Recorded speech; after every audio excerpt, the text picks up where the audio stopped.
وقل رب زدني علما. Syukur itu gimana sih? Syukur itu gimana sih? Syukur itu kalau dalam bahasa kita apa artinya, Pak? Syukur itu kalau dalam bahasa kita artinya terima kasih. Dalam bahasa Jawa matur apa? Matur suwun. Dalam bahasa Sunda? Atur nuhun. Atur nuhun. Itu artinya begitu. Tapi dalam syariat, syukur itu ya rasa terima kasih yang melibatkan apa? Rasa terima kasih yang melibatkan lisan, hati, dan perbuatan. Nah, hati kita mengakui nikmat dari Allah Subhanahu wa Ta'ala.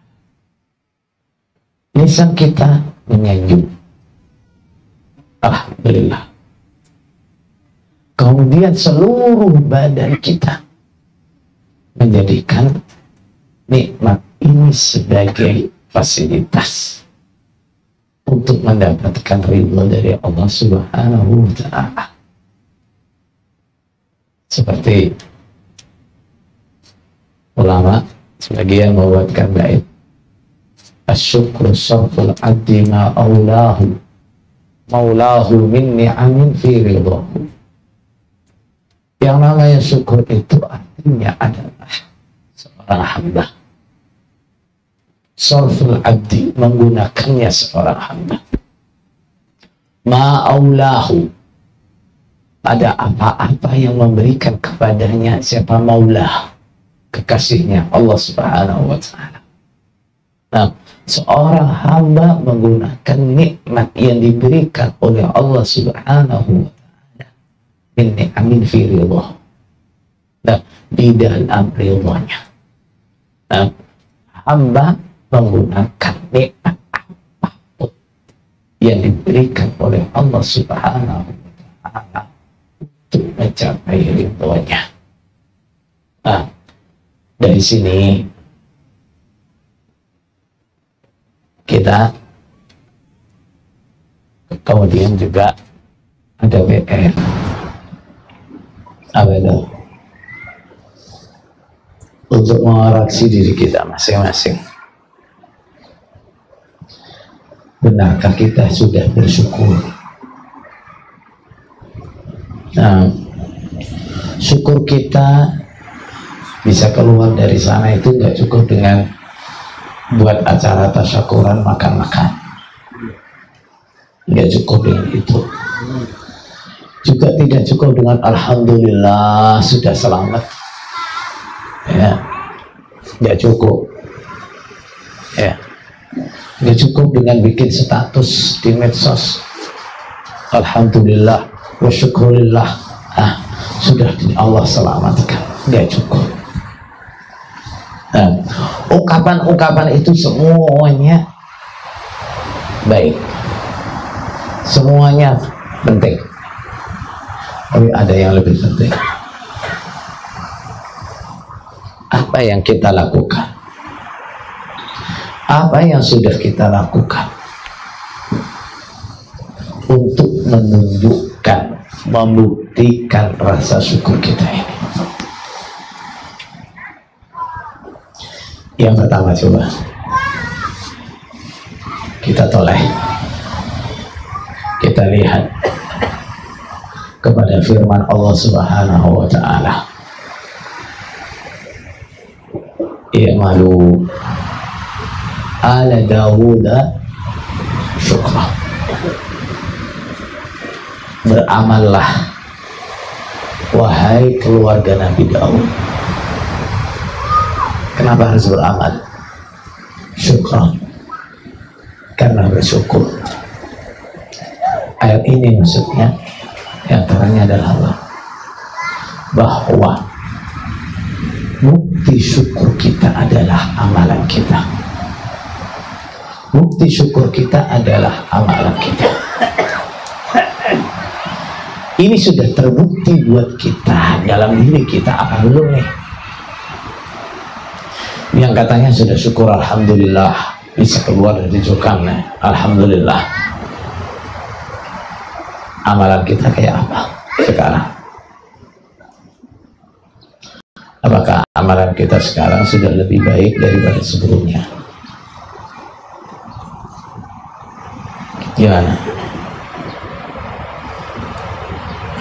Kalau amalan kita sudah lebih baik daripada sebelumnya,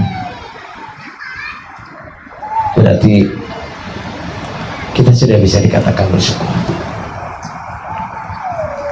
Kalau belum, ya. Nah, coba dulu waktu di Jokam kita kayak apa? Sekarang kayak apa lagi? Waktu di Jokam ada yang rajin pembelaan. Rajin apa? Pembelaan. Rajin infak, rajin persenan. Nah, semua acara-acaranya Jokam berani ngebosi. Setelah hijrah gimana? Kalau setelah hijrah kok udah deh, dulu udah capek kebanyakan infak.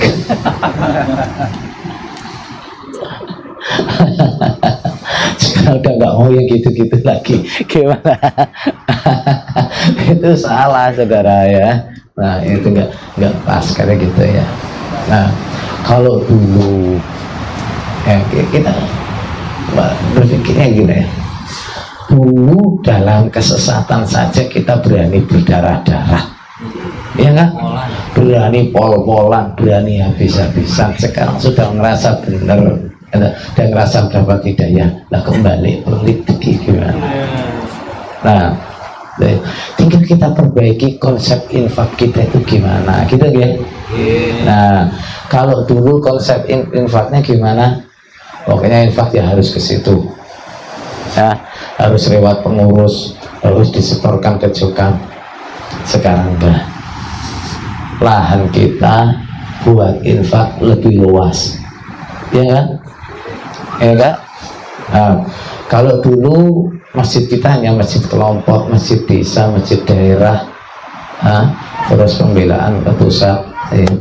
Sekarang masjid kita lebih banyak, ya kan? Ya kan? Masjid kita sekarang lebih banyak atau lebih dikit? Nah, tadi jalan ke sini di pinggir jalan tuh ada masjid bagus-bagus, itu masjid kita semua itu, ya. Nah, masjid kita semua. Jangan terpengaruh sama Jokam. Saya gak dulu masjid, enggak gitu. Masjid kita sekarang lebih banyak. Kenapa? Konsepnya orang Islam itu masjid itu miliknya siapa? Orang Islam, ya. Masjid itu miliknya orang Islam. Nah, sehingga di mana ada masjid, kita sebagai muslim merasa itu masjid kita. Baik. Kalau merasa itu masjidnya, berarti kalau masjid-masjid di mana, terutama di mana tempat kita ibadah, itu butuh biaya. Entah itu buat renovasi, entah itu buat perawatan dan sebagainya. Berarti apa? Itu lapangan infak kita di situ, ya kan? Kalau dulu mindset kita, kalau bantu du'afa itu ya du'afa sesama Jokam, gitu ya. Sekarang saudara kita itu kan banyak, ya. Sekarang itu konsep kita bersaudara itu semua muslim itu adalah saudara, ya. Semua muslim itu adalah saudara. Baik. Berarti setiap ada muslim yang kesusahan, ada muslim yang perlu bantuan, ya, kita harus tergerak untuk membantu. Nah, ini lapangan infak lagi buat kita di sini. Dulu kita bantu anak yatim, yang dibantu hanya anak yatimnya Jokam, jangan, ya. Sekarang di mana ada anak yatim, itulah ladang kita untuk berinfak dan seterusnya, ya, dan seterusnya. Jadi jangan sampai yang dulu sudah pol-polan bilanya, infaknya, pokoknya sana. Begitu sekarang sudah jadi pelit. Begitu diajak, ayo bantu yang sana yuk, itu ada teman kesulitan, oh itu ada teman bangun masjid, oh itu ada teman bikin panti asuhan dan seterusnya. Itu jawabannya, loh kok kayak juga ya, dia masih diajak infak. Ya, jangan, itu keliru ya, itu keliru seperti itu. Baik, kemudian kalau dulu waktu dijukan kita ditemukan orang ibadah itu harus betul-betul jauh dari satu, namanya apa? Syirik. Dua, namanya apa? Bid'ah. Ini secara teori ajakan yang benar atau enggak nih? Benar. Hanya prakteknya yang enggak konsisten. Disuruh anti syirik tapi nggak pernah belajar detailnya syirik itu kayak apa, sehingga kadang-kadang yang kita kerjakan syirik kita nggak paham, ya nggak? Disuruh jadi orang yang anti bid'ah, tapi bid'ah itu kayak apa kita juga nggak diajari secara detail, sehingga yang kita tahu pokoknya beda sama kita itu bid'ah. Yang nggak kita kerjakan dikerjakan orang lain, berarti itu bid'ah. Sehingga kita sendiri terjerumus pada bid'ah, bahkan bid'ah yang berbahaya, kita nggak ngerasa. Ayo, sekarang setelah keluar gimana? Apakah terus nggak jadi anti syirik lagi, nggak jadi anti bid'ah lagi? Gimana? Ya jangan. Katanya ada yang sebegitu keluar itu kok dengar kalimat bid'ah itu kok kayak kok kayak nggak cocok gitu katanya. Kalau orang nyebut amalan amalan seperti ini bid'ah, sebenarnya kok kayak nggak cocok ya, kok kayak masih kayak juga lagi. Ini mau ningkat apa mau melorot ini ya? Yang sebelumnya sudah ditanamkan anti syirik, ya tetap anti syirik, ya kan? Yang sebelumnya sudah ditanamkan anti bid'ah, ya tetap anti dengan bid'ah. Cuma apa yang harus diperbaiki? Yang harus diperbaiki apa?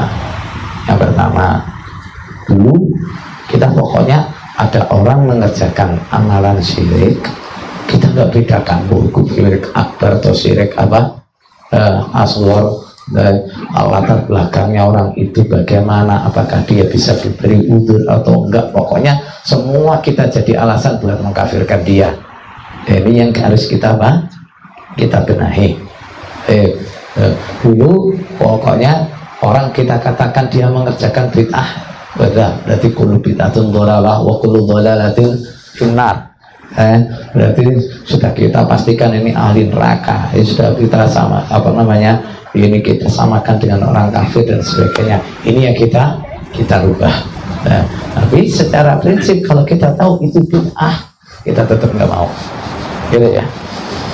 Yang kita batasi adalah apa?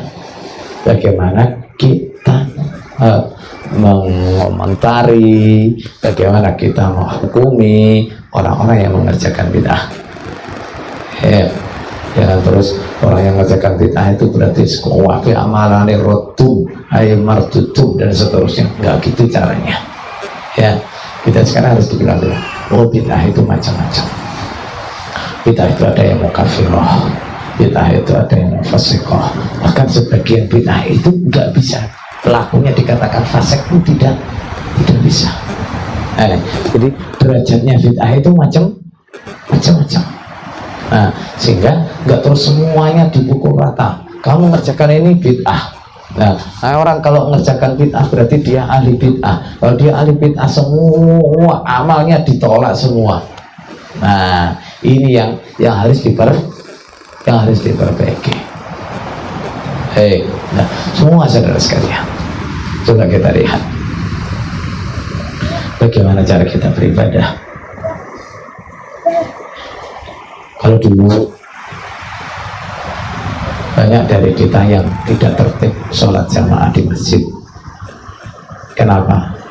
Karena terkendala, rumahnya jauh dari masjidnya juga, sehingga kita nggak pernah sholat jamaah di masjid. Walaupun di depan rumah kita ada masjid. Walaupun depan rumah kita itu ada masjid, depan pintu rumah kita itu ada masjid. Karena kita jauh dari masjidnya juga, makanya sholat kita terus di rumah terus. Terus gimana nih? Kita tanya sekarang, setelah kita keluar dari Jogam itu gimana? Apa terus jadi rajin sholat jamaah atau enggak? Sholat jamaahnya masih di rumah apa di mana?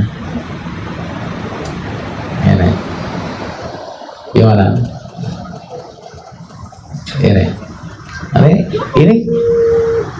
Ini jadi apa?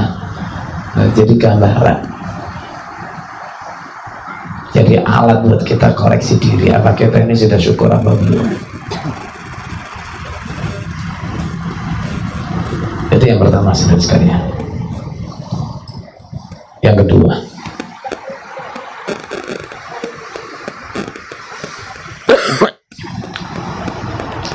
setelah kita keluar, coba kita ingat-ingat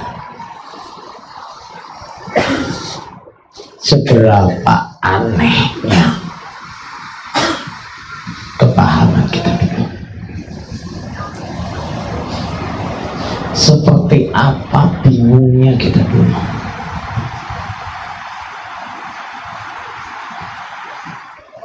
Kalau dibilang kita berada dalam kegelapan, sudah itu kegelapan yang nyata. Kita ibadah pokoknya ngertinya taat Bapak Imam Sadarmo.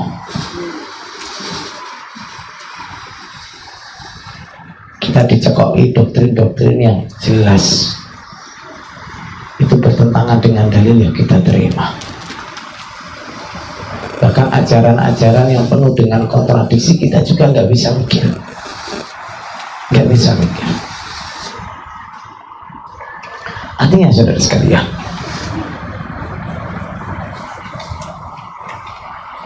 kalau kita sampai kemudian masuk lagi ke dalam golongan-golongan yang menyimpang, kelompok-kelompok yang menyimpang,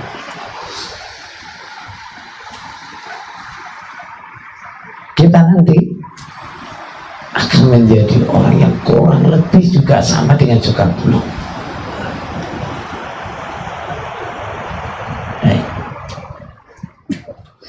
Yang paling jadi catatan kita, begitu kita sudah terperangkap di dalam aliran-aliran seperti juga, kita sudah merasakan buat sadar itu kadang butuh waktu yang sangat lama, ya enggak? Buat sadar itu kadang butuh waktu yang sangat lama. Dan bahkan ketika sudah sadar pun, kadang-kadang mau keluar, mau ninggalin itu juga ada yang takut, ada yang nggak enak, ya nggak? Ada yang emu dan seterusnya. Maka saudara sekalian, ini kita jadikan pelajaran. Jangan sampai kita keluar dari satu lubang masuk ke lubang yang lain. Emang masih bisa lah? Ya. namanya kesesatan itu macam-macam, saudara, apalagi kita di Indonesia. Ya, apalagi kita di Indonesia, namanya kesesatan itu macam-macam. Nah,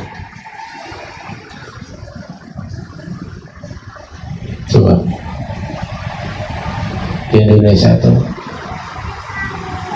kesesatan yang parah-parah kayak apa misalnya Ahmadiyah, Syiah, apalagi itu yang dulu itu di Kalimantan ya, aliran Ibrahimiyah itu kan semua pakai apa tuh, bahasa Islam kan, bahasa Islam itu yang parah-parah, belum yang lain-lainnya.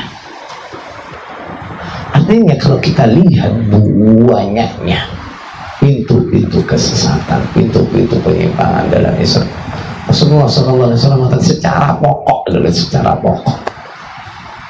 Nah, firqah, namanya firqah apa? Apa namanya? Ajaran yang menyimpang dari Islam. Ayo. Secara pokok itu ada 72. Nah, 72 yang namanya apa? Usul firqah.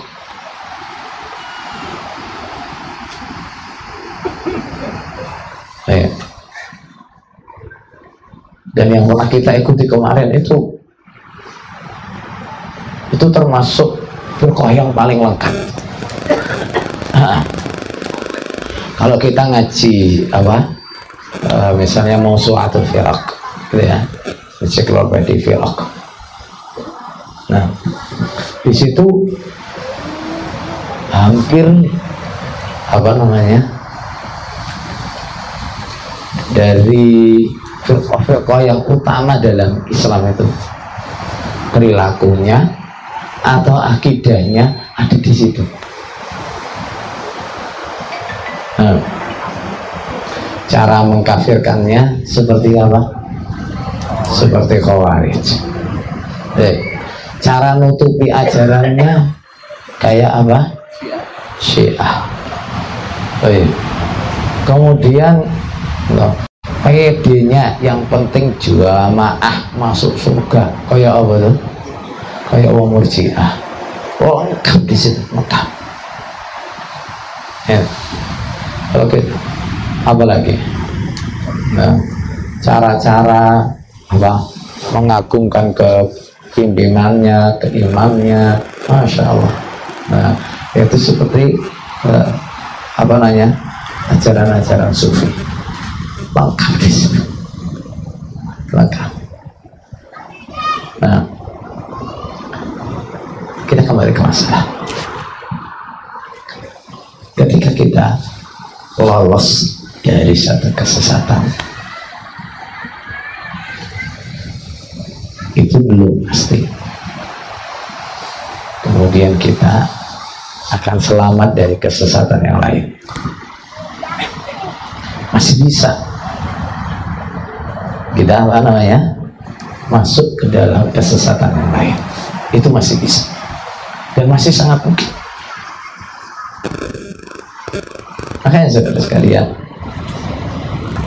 mengingat betapa sulitnya mengingatkan ketika kita tersesat, dan mengingat betapa sulitnya buat meninggalkan kelompok sesat setelah kita sadar, sekarang kita harus lebih hati-hati. Jangan sampai, kalau pepatah kita bilang apa, selamat dari mulut buaya masuk ke mulut singa, jangan sampai. Sebagian teman-teman kita, walaupun gak banyak, ada yang begitu keluar dari Jokam malah apa, ikuti adik, ikut ISIS, meneruskan apa teruskan doktrin yang lama. Belum kuat. Nah, kalau dulu ya mungkin penyebab apa keluarnya itu karena apa, kecewa dengan kebijakan di sana. Lawang kita itu sudah meyakini di luar kelompok kita kafir, kenapa kita masih bermanis-manis sama mereka? Nah, kenapa kita masih tunduk dan patuh kepada pemerintah? Ya kan, alasannya begitu kan? Alasannya begitu. Nah, akhirnya dia kecewa. Wah, ini ternyata yang lebih konsisten itu jihad ini. Nah, yang lebih konsisten ini ISIS nih. Nah, kalau kita yakin pemerintah kafir, berarti kita harus perang lawan pemerintah. Nah, kalau kita yakin pemerintah itu tagut, berarti apa? Nah, harus berani dengan pemerintah. Nah, itu yang dulu ketangkep di Jati Bening itu ada 4 orang itu mantan Jokam semua itu. Mantan Jokam semua. Ini pelajaran buat kita. Ini pelajaran buat kita. Jangan sampai ya lolos dari satu kesesatan pindah kepada kesesatan yang lain. Ini jangan sampai. Caranya gimana? Yang pertama tentu nggak ada sebab atau usaha yang paling bisa kita andalkan selain apa? Doa. Ya, Allahumma arinal haqqa haqqa warzuqna ittiba'ah wa arinal batila batila warzuqna ijtinabah wala taj'alhu multabisan alaina fanadil waj'alna lil muttaqina imama. Doa. Nah, doa dengan sungguh-sungguh. Nah, doa dengan sungguh-sungguh, mohon kepada Allah supaya ditampakkan ini yang benar. Nah, supaya diberikan taufik. Begitu tahu ini yang benar, kita bisa ngikuti. Nah, mohon pada Allah untuk ditunjukkan ini salah. Begitu tahu ini salah, kita diberi kekuatan untuk menghindarinya. Doa itu kepada Allah. Yang kedua, saudara sekalian,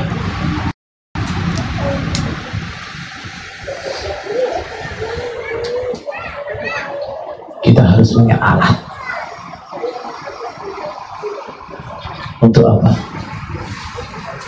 Untuk membedakan, untuk mendeteksi ini benar apa enggak, ini sesat atau bukan.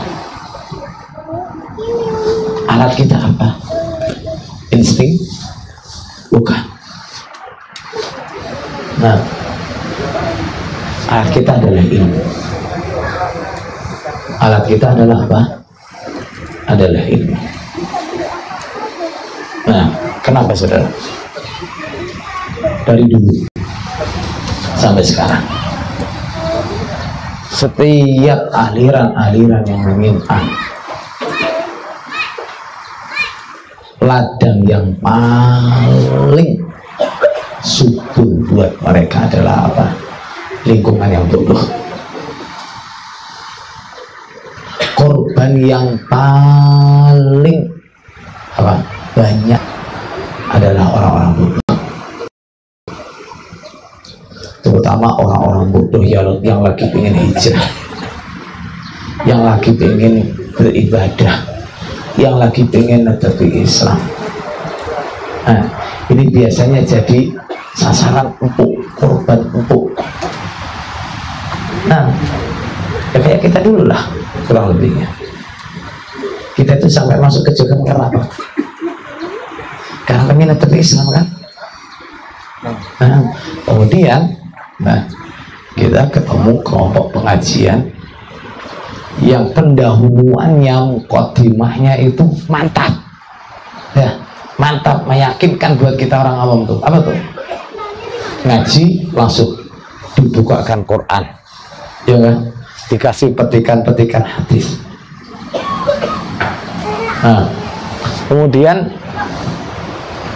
kita dikasih ayat ini artinya begini satu-satu, hadis ini artinya begini satu-satu. Nah, kemudian dia buat kesimpulan-kesimpulan yang kita nggak bisa membedakan ini kesimpulannya ini benar apa enggak, itu kita nggak bisa membedakan. Hanya yang kita tahu waktu itu adalah apa? Ini yang diajarkan ini Quran dan hadis. Masya Allah. Nah, kemudian kita dikasih dalil. Nah, taraktu fikum amrain lan tadillu ma tamassaktum bihi ma kitabillah wa sunnati nabiyih. Aku tinggalkan dua perkara buat kalian. Selagi kalian berpegang teguh pada keduanya, kalian gak akan sesat. Kitabullah wa sunnati nabiyih, dan sunnah Nabi sallallahu alaihi wasallam. Baik, berbekal hadis ini. Dan kemudian kita dikasih mukadimah seakan-akan kita diajari secara Quran hadis, dituntun secara Quran hadis, kemudian apapun setelahnya yang kita dengar, yang kita yang mereka perintahkan, mereka ajarkan, kita husnudzon, kita sangka baik, itu semuanya sudah berdasarkan Quran hadis. Sampai akhirnya kita itu dibawa jauh dari Quran hadis, itu nggak sadar perasaan kita masih tetap di Quran hadis. Nah, itu saudara sekalian. Nah, pintunya tadi dari mana tuh? Pintunya kebodohan kita. Nah, pintunya dari kebodohan kita. Nah, makanya Ibnu Qayyim rahimahullah ta'ala mengatakan gimana? Dalam kitab Nuniyahnya, al-jahlu da'un qatilun wa shifa'uhu amran. Kebodohan itu adalah penyakit yang mematikan. Wa shifa'uhu amran. Obatnya ada dua perkara. Fit tarkibi muttafiqan. Yang kedudukannya sama. Dua perkara yang kedudukannya sama. Nasun min kitabin aw min sunnati. Yaitu nas dari Al-Quran maupun nas dari sunnah. Wa tabibu dzalika alimun rabbani. Sedangkan tabibnya, dokternya adalah ulama yang rabbani. Nah, jadi di mana-mana kebodohan itu adalah lahan paling subur untuk menyebarkan kesesatan. Maka saudara sekalian, jangan sampai setelah di sana merasa tertekan dengan aturan sambungnya, harus ngaji seminggu 3 kali, di absen. Begitu sudah keluar dari jogan, aku pengen merdeka lah, aku pengen istirahat, udah capek sambung terus ya. Jangan sampai gitu saudara sekalian. Justru sekarang begitu kita keluar saudara sekalian, kita harus sadar nih, kita ini butuh ya. Kita ini harus mengejar ketinggalan kita gitu ya. Nah, kita itu ibaratnya sekarang umur kita sudah berapa nih? Yang 60 tahun, ada yang 17 tahun di Bali, ada yang 30 tahun dan seterusnya. Nah, ini ketinggalan kita. Kita secara sepat udah ketinggalan 60 tahun, 50 tahun, 40 tahun, 70 tahun. Kita ketinggalan jauh nih. Jangan santai-santai lagi. Ya, kalau kita nggak belajar sekarang mau kapan? Ya, mau kapan lagi? Ya, kalau kita nggak belajar sekarang mau kapan lagi? Kita harus belajar. Ya, kita harus belajar. Nah, saudara sekalian, memang seperti tadi kita katakan, hidayah itu Allah yang memberi. Yahdi man yasha wa yudhillu man yasha. Hidayah itu Allah yang memberi. Tapi segala sesuatu, Allah tidak menciptakan segala sesuatu tanpa sebab. Allah tidak memberikan apapun tanpa sebab. Betul. Bahkan Ibnu Qayyim rahimahullah ta'ala menyimpulkan dari yang dia amati, sesuatu itu terjadi minimal dengan 2 sebab. Bahkan bahkan gak ada sesuatu yang terjadi hanya dengan 1 sebab. Minimal tuh harus ada dua sebabnya. Bisa ada rumah terbakar, apa sebabnya? Hah? Cukup dengan tersulut api? Coba, setiap rumah yang tersulut api terbakar? Enggak. Sebab pertama dia disulut api. Sebab yang kedua, rumah terbuat dari bahan yang bisa terbakar. Nah, minimal harus ada dua sebab. Begitu juga saudara sekalian, akidah yang benar, hidayah. Nah, itu juga membutuhkan minimal dua sebab. Membutuhkan minimal berapa? Dua sebab. Sebab yang pertama adalah ikhlas. Nah, benarnya tujuan. Kita memang punya tujuan yang benar. Kita memang punya tujuan yang benar. Saya mau ibadah yang benar. Saya ingin menetapi Islam yang benar. Saya ingin benar-benar menetapi Al-Quran dan Sunnah. Ini yang pertama. Harus ada, wajib. Ya, harus ada. Kenapa? Banyak orang tahu sebenarnya apa yang dia lakukan itu salah. Banyak orang sebenarnya tahu dia dalam posisi salah. Teman-teman kita di Jogja itu juga masih banyak yang mereka sebenarnya udah tahu dia tuh nggak benar tuh tahu. Nah, banyak orang tahu dia posisinya salah, yang dia kerjakan salah, tapi karena tidak adanya atau kurangnya tujuan yang benar ini, dia apa? Memilih tetap dalam kesalahan. Nah, dengan berbagai dalih, Allah gini juga nggak sampai kafir kok.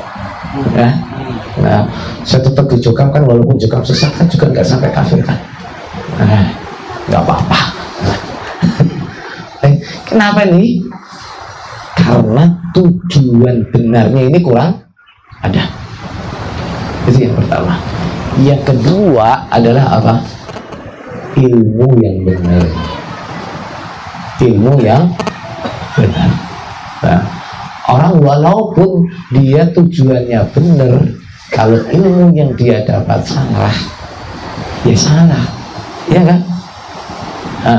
Nah, walaupun orang itu tujuannya benar, pengennya benar, kalau dia dapatnya informasi salah, dapatnya ajaran salah, itu jadi salah.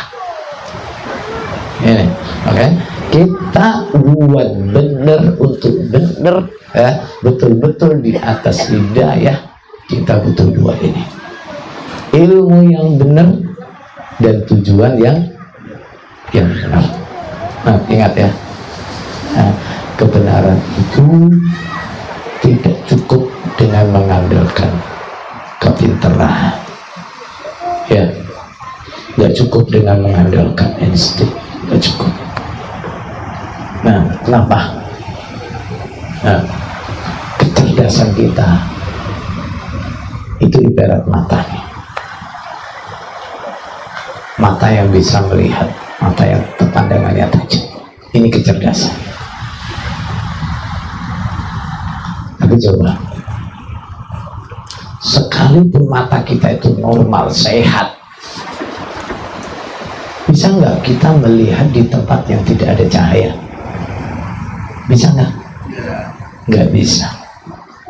Cahaya itu adalah ilmu. Cahaya itu adalah ilmu. Sepintar apapun kita, secerdas apapun kita, kalau kita nggak dibimbing dengan ilmu, kita bingung. Yang akhirnya nanti adanya apa? Ngotak-ngatik sendiri. Di otak-atik kelihatannya matuk. Ini pakai, ya kan? Direka-reka, oh ini kayaknya cocok pakai. Ini bisa lebih berbahaya. Bisa lebih berbahaya. Nah, jadi maka saudara sekalian, ya, dua PR ini buat kita ya. Setelah kita hijrah, kita lihat kita sudah ada peningkatan apa belum? Nah, ibadah kita setelah hijrah gimana nih? Lebih baik daripada yang dulu apa enggak? Itu yang pertama. Yang kedua, ya, setelah kita hijrah, bagaimana semangat kita buat belajar? Kita semangat buat ngaji lagi apa enggak? Semangat buat belajar lagi apa enggak? Jangan ngerasa wah, saya sudah kenyang dengan cara saya. Ya, sekarang pengen rehat. Nah, jangan. Nah, kalau kita ngerasa kita itu bodoh untuk belajar, untuk ilmu kita itu tertinggal, nah seharusnya sekarang kita berani lebih capek daripada sebelumnya. Ya, kenapa? Ketinggalan kita terlalu jauh, ya, ketinggalan kita sangat jauh, dan itu semuanya harus kita susul. Ya, insya Allah saudara sekalian, yang saya sampaikan cukup sampai di sini saja. Barangkali ada sebagian dari kita yang mungkin belum sholat asar. Nah, kalau yang musafir dan sholat tadi sudah ada jamaah kosong, insya Allah. Maka dari saya cukup sekian. Ada kurang lebihnya mohon maaf yang sebesar-besarnya. Jazakumullahu khairan. Subhanakallahumma wabihamdika asyhadu an la ilaha illa anta astaghfiruka wa atubu ilaik. Wassalamualaikum warahmatullahi wabarakatuh.